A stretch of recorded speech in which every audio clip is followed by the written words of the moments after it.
Welcome to So You Think Your Car is Fast, where we dive into the world of high-end, fast cars and explore what it truly means to have a fast car. From the latest in supercar technology to the mechanics that make these machines go, we'll separate fact from fiction and uncover the misconceptions about speed and power that exist in the minds of the general public. Join us as we put the pedal to the metal and discover what it takes to have a car that truly lives up to the title of fast. All right, we're live. Episode 9. Episode 8 was right before this. We are now living in a post TX2K. We are a post TX2K carnage. We're going to talk about who showed up, who didn't show up, who won, who didn't win. But first, had the fabricator over to DS today to look at what he has to do to mount these giant turbos. And it looks like it's going to be extensive work. So couldn't get by with an adapter. That's pretty good. Well, I heard you had a fabricator that rolled up in a Lamborghini. Yeah, he did. First, he shows up in a Lamborghini. I'm like, oh, this is going to be expensive. You know, I was going to say maybe it wasn't his, maybe it was one he was working on, but I don't know if that sounds better. Right. I don't. Yeah. Yeah. So these turbos are big. They're real big, physically large. Bing. Here's a photo. So what I'm considering is maybe going to a Xona. Ooh. Well, you know how I feel about that. Yeah. So let me ask you, and the reason why is because I think the Xonas are smaller physically. Yeah. I think maybe a 9569 would be very similar to the size of the GTX 3582. Can you confirm or deny? 9569 would be bigger. A lot bigger? Really? Yeah, it'd be bigger. Well, it depends what you mean by big. Do you mean big by dimensions? Do you mean big by flow? Do you mean big by no, just physical size, because we're going to have to do size. It's going to be smaller. Yeah, physically they'd be almost identical to your 3582. Is it 3586 or 3582? I can never remember. 82. Yeah, it'd be the same size, like almost. I mean, you could put a 9569S on there with the same external dimensions turbine housing you have now. Really? Yeah.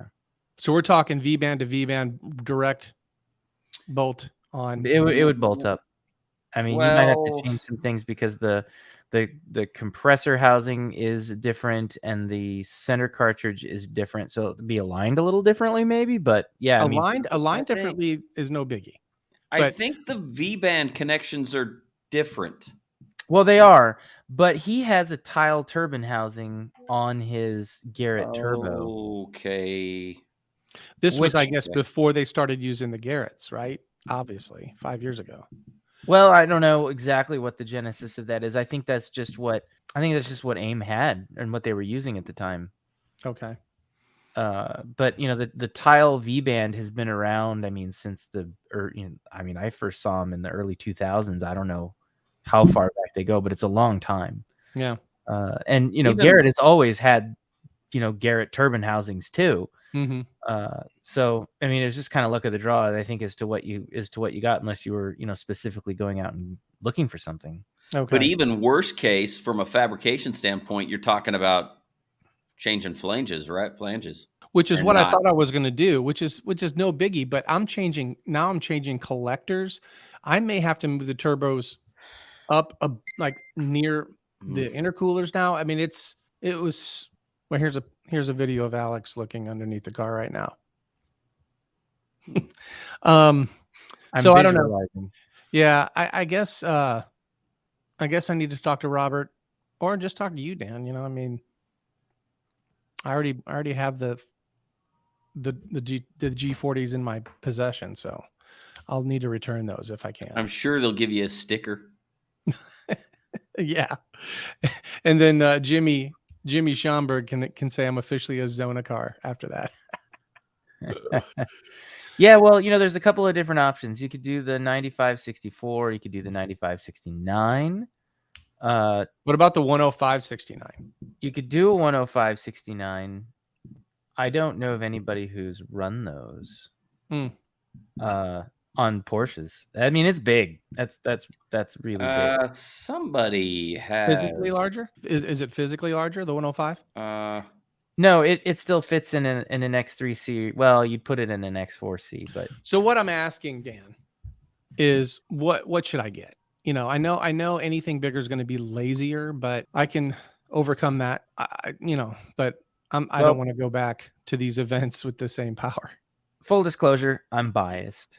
Sure. I really like the Xona stuff. I think it's great. I think, in my opinion, the difference, like compressor trim, is something here people talk about, and the difference between the Garretts and the Xonas in this size is the compressor trim is completely different, and that means that the inducer versus the exducer size.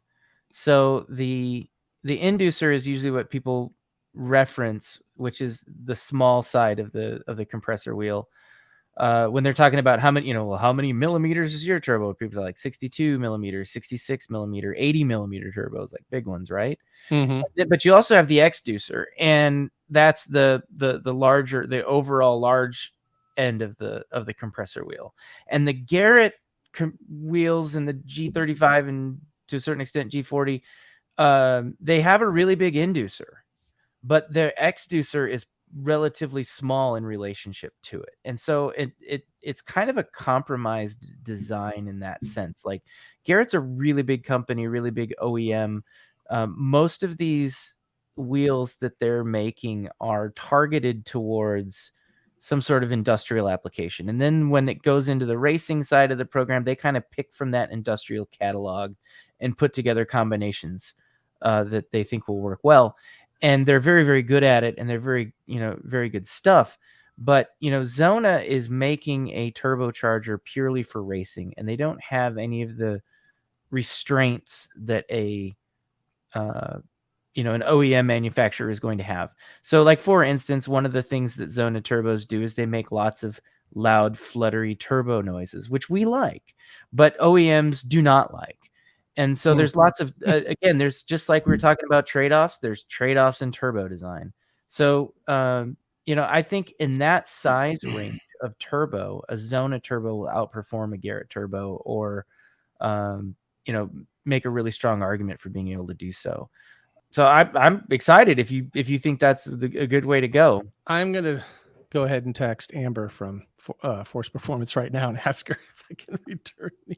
So can I get a third set of turbos from you guys? I don't know. Fool me once, shame on you. Fool me twice, shame on me.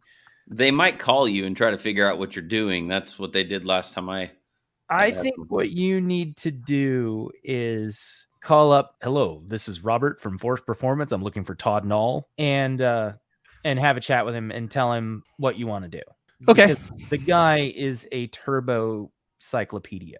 Yeah. No, you're right. I will do that. When we were talking about your recent situation, which we'll get to later, I think, in this conversation, one of the theories that we had was that there was some air bypassing from the compressor into the center cartridge of the turbo and compressing the oiling system. And Robert said, oh yeah, well, and here you go. I can't even remember what he said, but he listed off the exact size of the seal of the piston, like the piston ring style seal that's on that shaft. And then he started quoting the specification for how, basically for how much air it moves over a given period of time, and what, where it's considered out of spec. Then he took that number and said, okay, well, that means that this could never have been the cause of your problem, because it's just not enough air to do what we're seeing. And he just knows so much stuff about all this. Yeah. It's mind-boggling. All right, so let's table that. So where'd we leave off? I got my engine installed. We put it on the dyno, and we did some wastegate pulls. Looked good. Everything looked fine. What did it make on the wastegates? Like 900 or so. 900? 880 or something. So then we put it in the trailer, took it to Wayne in Dallas, and then he put it on the mainline dyno. Horsepower Lounge. And he did a couple pulls, did like a couple 1250 pulls, and all of a sudden we saw some oil on the ground. Wah, wah. And turns out it blew the cam seals out, one of the cam seals out. which is just basically a rubber seal that doesn't really have to hold much pressure in at all. It just holds the oil in. I learned a lot about cam seals. Yeah. On these engines. They're metal. They're steel. But like surrounded by rubber, right? Like rubber. It's like a bottle cap. Yeah. It's the same shape, just without the serrations on the edge. And it pushed them right out. So we pushed them back in, made another run, also same result. So I think then Dan and Wayne bought some new seals, popped some new seals in, and then made a custom bracket to hold them in. Did another pull, and oil decided to escape out of the oil cap. But the seals did not come back. The seals remained. Yeah. So it was. We missed 2K, and now we're missing Hondo. So last episode, the last thing I think we said was, there's a chance none of us are going to Hondo. Well, that's true. Wah, wah, wah, wah. God, I feel attacked. So anyway, so using this opportunity to put on the new turbos now, and we'll get those fitted, get the engine back to John, and he knows what the problem is, so he's gonna quickly fix that, send it back, hopefully get it back 6 weeks before Kansas in June, do some testing, but we don't even know what turbos we're gonna use at this point. Well, as I understand it, there isn't a lot that he has to do. I mean, I think it's a lot of assembly and disassembly, but yeah, I think the fix is relatively simple, at least. Yeah, turns out probably be an easy fix, but hopefully he'll have time to get to me quickly. So here we are, week after 2K. So when do we get to talk about the roll race? Oh my goodness, what a weekend! Where do we start? It was something. Where do we start? Well, once again, there was one Corvette that qualified, right? I thought there was more. I think there was like two. It was just the one white, the big. Oh, white they made it through to the first round. Okay. To the first round, yeah. One Porsche, right, with the blue 997. The blue one and the yellow one. The yellow one made the roll too. Yeah, I thought it did. Lost in the first round on a bad start, in my opinion. Oh, okay, yeah. So the cutoff speed was 179. Yeah, and my boy Ty in the silver C6, he ran a 178.6 or something. He just missed it. I heard him talking about that. I felt bad for him. I was like, man, he missed it by less than 1 mile an hour. But oh boy, I mean, that was, I think a lot of people don't understand. I mean, that's kind of why I wasn't even trying to go to 2K. And I think why Taylor too was kind of in the same boat, is you don't want to bring a knife to a gunfight. And we kind of already are. And that, I mean, that was a serious gunfight that went down at the racetrack. It was, I've never seen cars move the way I saw cars move. I mean, sure, you can see Top Fuel or funny cars or something, but I mean, the one car that we're thinking of in particular, oh my goodness. Yeah. I've never seen a car, launch from 60 miles an hour that quickly. It didn't look real on the footage. It didn't look real in person.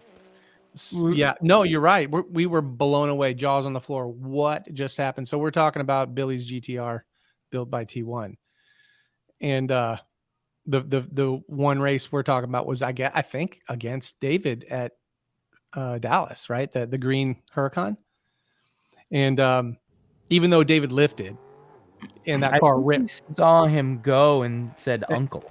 Yeah, well, I think he left early and thought that Terrence wasn't, even going to come behind him. And sure enough, he did. So that's what made it look worse, because David lifted and Terrence freaking took off, ran 232 on that run. But it's still the 6130 was 195. Yeah, because he left at like 59 miles an hour. I mean, he was legit locked in at, right below 60. That's insane. 1,250 feet, 230, and then later ran 237 against Underground Racing. I mean, I didn't ask Terrence about it because I didn't, want to get in his head or, make him reveal information or anything, or ask him to reveal information. But, I felt like after watching them run it, their strategy was they knew they were the fastest. They knew that even a bad start, they could probably still run anybody down. And all he was doing was driving up there, going through his motions and going on a green light. 100% right. They didn't care who they were up against. They knew they had enough to recover from being down. I mean, that's so much power to be 3 or 4 car lengths back before you even launch and come around another 3,000 horsepower car. It's mind-blowing. Yeah, I mean, not only did they have the power, right? They had the traction. They had the launch control, the anti-lag going, brake boosting going. I mean, that car, it looked like a frog. When the lights went and he went, I mean, that car just leapt out. Mm-hmm. I've never seen a car that violent. I mean, it was violence is what it was. Terrence woke up and chose violence that day. Yeah, he did.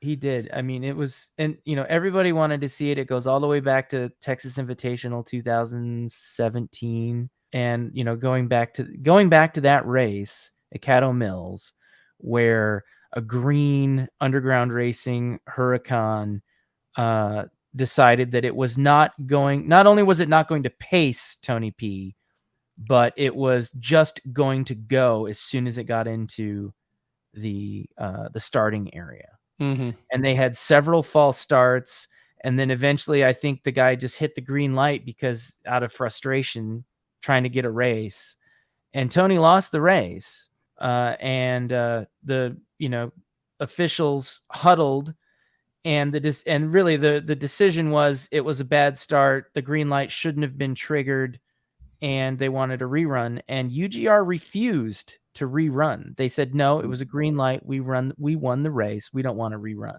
So after an hour of arguing about it, the race organizer said, okay, if you guys, are going to be like this, then I'll leave it up to you two to decide, the two drivers. And Tony said, look, if you guys want to take the win, you can take the win, but I wouldn't be proud of it if you win that way. Mm-hmm. And that's what happened. And ever since then, I've been very, very closely watching these races. I mean, everybody talks about roll racing in the starts and everything being iffy. Right. And so it was very, very cool to see. It felt like it kind of, finally the karma train caught up, because every round, every UGR car that went out there was ahead when they shouldn't have been. They were leaving early before the lights. And it took a while for everybody to catch on and catch up with them, but yeah, it finally happened. Well, it turned out to be a T1-1-2, right? So yeah.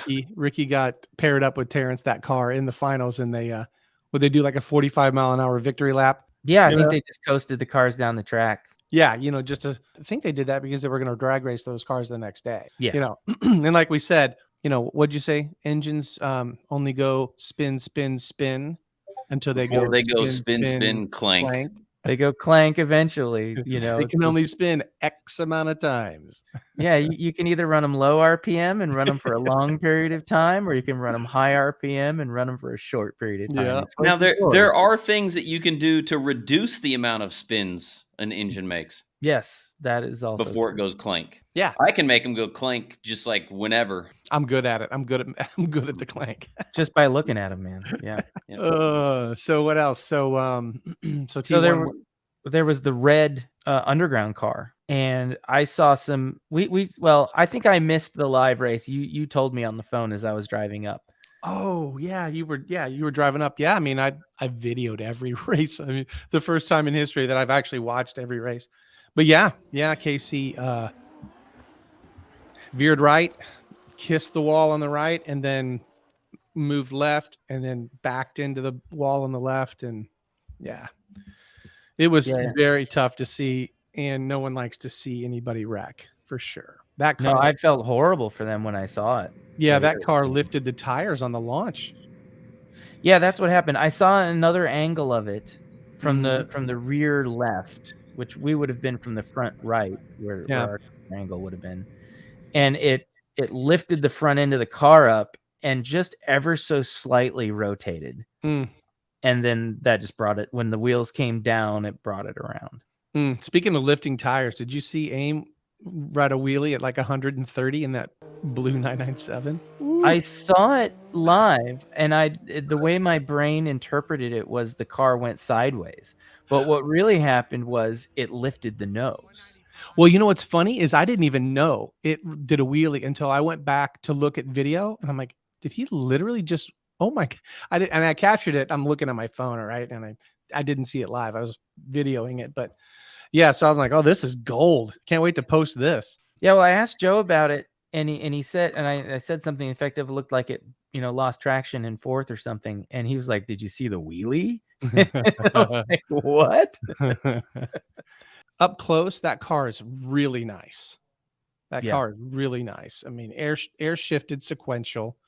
Was that a Motec dash or a Cyvex dash it had? Did you see?